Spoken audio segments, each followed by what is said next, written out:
let's talk about the biggest story from last week. Bungie and Activision and Destiny being torn apart. Well, break this down for us. What's the saga? So when Forsaken came out, it didn't do as well as as Activision would like. Bungie really liked the way that like players were engaging with the game, and they thought that Forsaken basically acted as a renaissance for Destiny 2, which had been kind of maligned critically and by fan base for a little bit there. But it didn't sell well. And Activision started doing very aggressive ways to try and get in people's hands, like the PS Plus thing. Like I think there was a thing if like you pre-ordered any game at Best Buy, you would get Destiny 2 for free for like 2 months. On Battle.net, remember at they gave it away for a month for free on Battle.net, and like it wasn't taking. But Activision kind of publicly dressed down Bungie during an investors meeting of like, this game isn't doing well. We don't know what we're going to do with it. And then Bungie responded in a very like kind of subtweet sort of way of, we think it's doing great because fans are more invested. Yeah. So that was Luke Smith. Honestly one of the most public fights I've seen between the two companies. Yeah, and it's easy to get wrapped up in this drama. It's not like everything could be boiled down to exactly what happened here, but that's like the tip of the iceberg that we see. And it was crazy to have Luke Smith, the creative director for Bungie or for Destiny over there, just to say that publicly of like, well, we're happy with it, publisher spending all this money on us. It was very bizarre. Around that time I started hearing like people from like Bungie and Activision telling me Activision is looking for new partners for Destiny. And like what that meant at the time was that they were considering buying the Destiny IP from Bungie and just making the next couple of games themselves. Oh, that would not have gone well. It would not have gone well at all. And it's one of the reasons I think they decided not to do it. So like now Bungie has gone, they have their IP, they're not selling it to anybody, and they have like an immense cash flow from NetEase that they can so when NetEase invested in Bungie I think it was last year, they put $100 million into the company. Right. And it was one of the things people asked them was, do you think Destiny 2 will ever come to China? Because that's one of NetEase's things. Like they bring Western games to China and they make a big like microtransaction version of them. You know them from Diablo Immortal fame. Yes, which is why people were afraid of Diablo Immortal a little bit. But when NetEase was asked that, they said, well, that's not up to us. It's up to Activision. They're currently publishing Destiny. Now that Bungie has those rights, and now that NetEase is kind of a minority stake owner in Bungie, they could easily put Destiny 2 in China, and NetEase could pay for the rest of Destiny 2's content through that way. But didn't NetEase's investment didn't specifically say that this is for new IP? Yeah, that $100 million is. Okay. But if they wanted to bring Destiny 2 to China now that Bungie has the ability to make that decision themselves, which Activision would have never said yes to because that's giving away their IP, or giving away their money, basically. Yeah. Bungie can do it, and NetEase can pay for the rest of Destiny 2's content. So they can keep Destiny 2 alive for another 2, 3, whatever, until next generation, and like they will be easily paid for that our time and money. So you're not going with the route of, Activision's out of the game. That means they're going to strip out all microtransactions and all BS will be removed from Destiny. It's going to be this clean experience moving forward. No, absolutely not. Like a lot of those problems are shared on both sides, and Bungie was apparently very hard to work with. I'm sure. I'm sure Activision had a lot of demands that were like not super great for Bungie, but Bungie this has come up before. Like again, Kotaku reports of the engine being incredibly difficult to work with. So any changes that were asked for were just like they took weeks, if not months.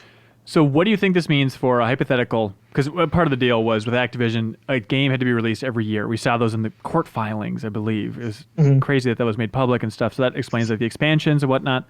Even though I think they started a year later than expected. There's some weird thing where they weren't quite living up to that. But anyways, so does this mean now no Destiny 3 this year? I don't think there's going to be Destiny 3 this year. I think they will have content that was probably based on work that went towards Destiny 3. But I think we're probably not going to see Destiny 3 until next generation. Do you think, now here's a question, do you think we'll see a Destiny 3? Do you think now that they're, like, they own Destiny and, like, will they rename Destiny 2 to, like, Destiny Infinite, and that will be the game that they continually update forever? That seems to make sense to me. Like, I think that's what Bungie always wanted to do. I bet if you'd asked them, they would have just rather have just had Destiny 1 be a continuous game, right? Right. I think the Guild Wars model is probably what they're going to go for. Like you said, like they'll have one product that they just pour everything into, and instead of charging subscription fees, it's just new content every couple of months. Yeah. And then people will do that, they'll play, and they'll get out, and they'll come back in a couple of months later, and they'll be just rolling on that way. Yeah. I think that's what Destiny players would rather have. I don't know. It's hard to speak for them. But, I mean, I think they would rather keep playing updated version of 2, then buy 3, right?